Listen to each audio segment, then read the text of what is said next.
এই যে ভোট আসছে, ওই যে ইউনিফর্ম সিভিল কোড ইউসিসি, তোমরা কে ইউসিসি সেটা জানোই নি। যদি এরকম করে ইউনিফর্ম এডুকেশন সিস্টেম, এইটা করো ইউইএস ইউসিসি। ইউসিসি মানে কে একবার বিয়া করার পরে দুবার বিয়া করতে পারিবে না।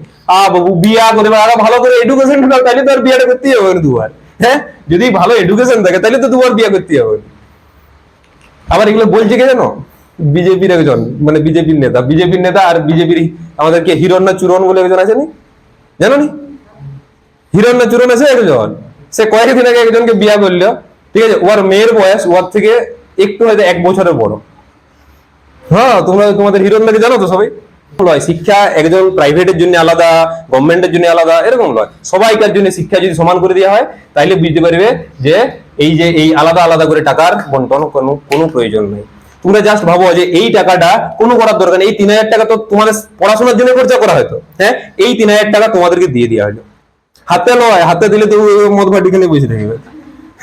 3 দিন স্কুল যাবে আর 4 দিন মদ ভাটি এখানে বসে থাকবে। হাতে নয়, সরকার কি দিবে যে বেসরকারি স্কুলকে বললো যে তোমরা পড়াও, টাকা আমরা দিয়ে দেবো। যতজন ছেলে যাবে পড়তে, টাকা আমরা দিয়ে দেবো 3000 টাকা করে, ঠিক আছে?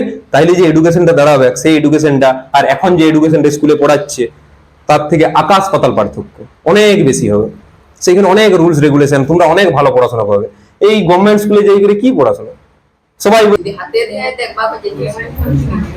হাতে দিয়ে দিলে মানে কোনো জিনিস ডিরেক্ট হাতে দেওয়া মানেই খুব সমস্যা। সেটা যেরকম ভাবে তোমাদেরকে সাজেশন দেওয়াটা যতটা বড় অপরাধ, সেরকম ভাবে সরকারের সাধারণ মানুষকে ভাতা দেওয়াটা ততটাই অপরাধ। সাজেশন আর ভাতা একই জিনিস, ঠিক আছে তো?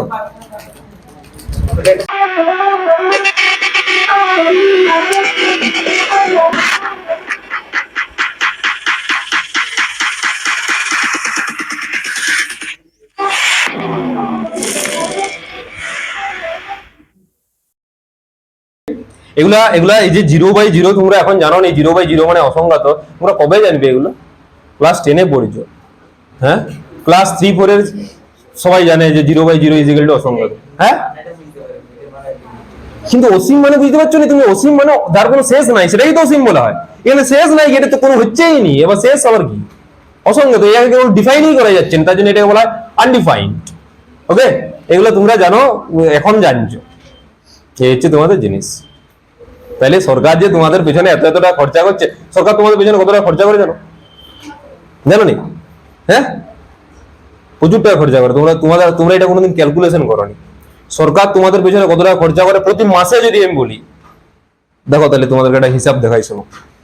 তোমাদের স্কুলে, হ্যাঁ, স্কুলের কথা বলছি আমি, অন্য কিছু নয়। পড়াশোনার জন্য তোমাদের পেছনে কত টাকা খরচা করে, অন্য কিছু নয়। পড়াশোনার জন্য সরকার তোমাদের পেছনে কত টাকা খরচা করে, দেখো। যেটা বলছি এবার শুনো। তোমরা যে স্কুলে পড়ো, আমি ধরে নিলাম গড়গুড়া সুভাষ হাই স্কুল। ওই যে গড়গুড়া সুভাষ হাই স্কুলে পড়ো, সেখানে কতজন শিক্ষক আছে আমাকে বলো? হ্যাঁ হ্যাঁ, 30 জন, আরো বেশি হবে, ভালো করে ভাবো।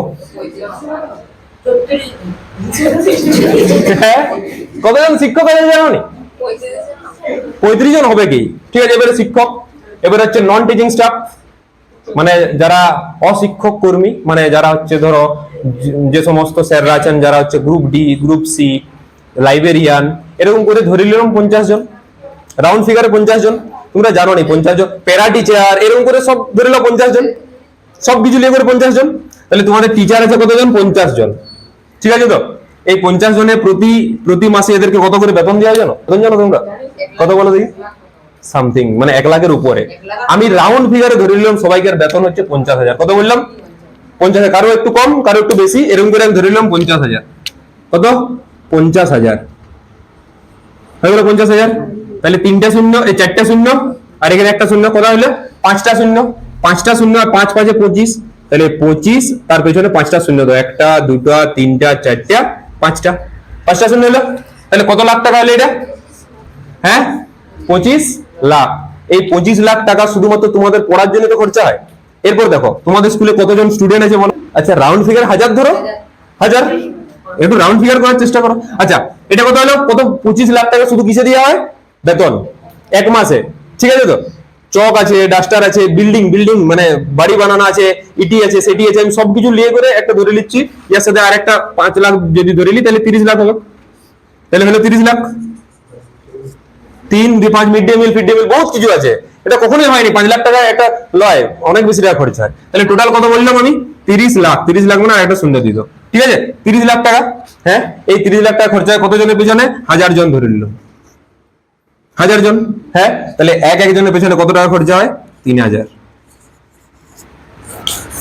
ইয়ার কি করিনি, সিরিয়াসলি একজনের পেছনে 3000 টাকা খরচা হয়, আরো বেশি খরচা হয়, তোমরা জানো না এগুলো। একজনের পেছনে কত টাকা খরচা হয় তোমাদের? 3000 টাকা প্রতি মাসে সরকার দেয়, এটা পে করে। হ্যাঁ, এরপর ব্যাপারটা হচ্ছে যে এটা কি স্কুল? Government school. তাহলে তোমাদের যে এই গভর্নমেন্ট স্কুলগুলো তোমরা যারা পড়িছো, তোমাদের পেছনে 3000 টাকা করে প্রতি মাসে, এই একজন এই ইয়ার পিছনে 3000, ইয়ার পিছনে 3000, এরকম করে করে এত জনের পেছনে 3000 টাকা খরচা করছে। এরপর ভালো করে শুনো, প্রাইভেট স্কুলে আমি আমি আমি ধরো মেদিনীপুরে একটা প্রাইভেট স্কুলের কথা বলছি, সেইখানে 11-12 এর তাদের কথা বলছি, বা 10 পর্যন্ত তাদের কথা বলছি, তাদের প্রতি মাসে প্রাইভেট স্কুলে প্রতি মাসে বেতন দিতে হয়, প্রতি মাসে বেতন হচ্ছে 2500 টাকা। কত? তাহলে তোমাদেরকে বেশি খরচা করা না ওদেরকে বেশি খরচা করে? কাদের পেছনে বেশি খরচা হয়? তোমাদের পেছনে। আর তোমরা কি 0/0 মানে কি হয় সেটা ক্লাস 10-এ জানো নি, ওরা সেটা জানে কখন? ক্লাস 3 পড়ে। তাহলে সরকার তোমাদের পেছনে এই যে টাকাটা খরচা করছে, এটার মানেটা কি দাঁড়ালো? ফালতু খরচা নয়?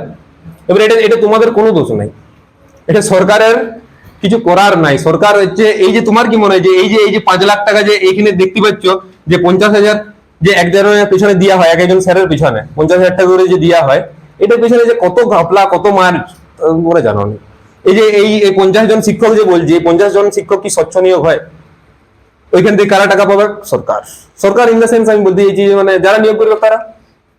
কিন্তু একটা জিনিস দেখো, যে যাদের পেছনে 2500 টাকা প্রতি মাসে খরচা হচ্ছে, তারা তোমাদের থেকে বেশি জানে, কিন্তু তোমাদের পেছনে 3000 টাকা করে খরচা হচ্ছে। তোমার থেকে বেশি জানে না? জানেন, অনেক বেশি জানে। ঠিক আছে তো? তাহলে শিক্ষা এরকম নয়, শিক্ষা একজন প্রাইভেটের জন্য আলাদা, গভর্নমেন্টের জন্য আলাদা, এরকম নয়। সবাইকার জন্য শিক্ষা যদি সমান করে দেওয়া হয়, তাহলে বুঝতে পারবে যে এই আলাদা আলাদা করে টাকার বন্টন কোনো প্রয়োজন নেই। তোমরা জাস্ট ভাবো যে এই টাকাটা কোনো করার দরকার নেই। এই 3000 টাকা তো তোমাদের পড়াশোনার জন্য খরচা করা হয়তো, হ্যাঁ, এই 3000 টাকা তোমাদেরকে দিয়ে দেওয়া হলো। হাতে নয়, হাতে দিলে তো মদ ভাটি এখানে বসে থাকবে, 3 দিন স্কুল যাবে আর 4 দিন মদ ভাটি এখানে বসে থাকবে। হাতে নয়, সরকার কি দিবে? যে বেসরকারি স্কুলকে বললো যে তোমরা পড়াও, টাকা আমরা দিয়ে দেবো, যতজন ছেলে যাবে পড়তে টাকা আমরা দিয়ে দেবো 3000 টাকা করে। ঠিক আছে? তাইলে যে এডুকেশনটা দাঁড়াবে, সেই এডুকেশনটা আর এখন যে এডুকেশনটা স্কুলে পড়াচ্ছে, তার থেকে আকাশ পাতাল পার্থক্য, অনেক বেশি হবে। সেখানে অনেক রুলস রেগুলেশন, তোমরা অনেক ভালো পড়াশোনা করবে। এই গভর্নমেন্ট স্কুলে যাই করে কি পড়াশোনা? সবাই বলছে, এই যে ভোট আসছে, বলছে ইউনিফর্ম সিভিল কোড, ইউসিসি। তোমরা কে ইউসিসি সেটা জানোই নি। যদি এরকম করে ইউনিফর্ম এডুকেশন সিস্টেম, এইটা করো ইউইএস, ইউসিসি। ইউসিসি মানে কে একবার বিয়া করার পরে দুবার বিয়া করতে পারবে না। বাবু বিয়া করে আরো ভালো করে এডুকেশন ঢুকাও, তাহলে তো আর বিয়াটা করতেই হবে না দুবার। হ্যাঁ, যদি ভালো এডুকেশন থাকে তাহলে তো দুবার বিয়া করতে হবে। আবার এগুলো বলছে কে জানো? বিজেপির একজন, মানে বিজেপির নেতা আর বিজেপির আমাদেরকে হিরণ্য চূরণ বলে একজন আছে নি, জানো নি? হিরণ্য চূরণ আছে একজন, সে কয়েকদিন আগে একজনকে বিয়া করলো। ঠিক আছে? ওর মেয়ের বয়স ওর থেকে একটু হয়তো 1 বছরের বড়। হ্যাঁ, তোমরা তোমাদের হিরণ্যকে জানো তো সবাই? তাহলে বলো যে চিনি বলে। হ্যাঁ, তাহলে এই হচ্ছে জিনিস। তাহলে এডুকেশন যদি সবাইকার জন্য সমান হয়ে যায়, মানে যারা গভর্নমেন্ট স্কুলে পড়েছে, গভর্নমেন্ট স্কুল বলে কিছু নাই, ওই যদি গভর্নমেন্ট স্কুল হয় তাহলে ওই স্কুলে সমস্ত যে আম্বানির ছেলে তাকেও ওই স্কুলে আসতে হবে, আর যে যার বাবা ট্রাক্টর চালায় তাকেও ওই স্কুলে আসতে হবে। তখন দেখবে যে এডুকেশনটা, তো ওই যে যার আম্বানির যে ছেলে সে বহুত করে টাকা দিবে, যার আরো টাকালে তবু এডুকেশনে যেমন ঠিক হয়। কিন্তু এরকম রুলস করে দেওয়া হতে হবে যে না, কেউ অন্য স্কুলে পড়তে পারবে না, এইখানেই পড়তে হবে সবাইকে। স্যার তুমি যত বড়ই হয়ে যাও, যত বড় লোক হয়ে যাও, কিন্তু এরকম তো হয়নি। এরকম যদি হয়তো একটু কাজে দিত, তাহলে তোমাদের আর এরকম অবস্থা হইতো না। কিন্তু তোমাদেরকে ওই 3000 টাকা হাতে দিয়ে দিলে, হাতে দিলে তোমরা বাবারে বিপদ হয়ে যাবে। হ্যাঁ, আর দেখো দাঁড়কিনিতে যাই বসে দেবে, স্কুল আর আসবে না, ওর শুধু দাঁড়কিনিতে বসে থাকলে 3000 টাকা নিয়ে করে। ঠিক আছে তো? হ্যাঁ, হাতে দিয়ে দিলে মানে কোনো জিনিস ডিরেক্ট হাতে দেওয়া মানেই খুব সমস্যা সেটার। যেরকম ভাবে তোমাদেরকে সাজেশন দেওয়াটা যতটা বড় অপরাধ, সেরকম ভাবে সরকারের সাধারণ মানুষকে ভাতা দেওয়াটা ততটাই অপরাধ। সাজেশন আর ভাতা একই জিনিস। ঠিক আছে তো?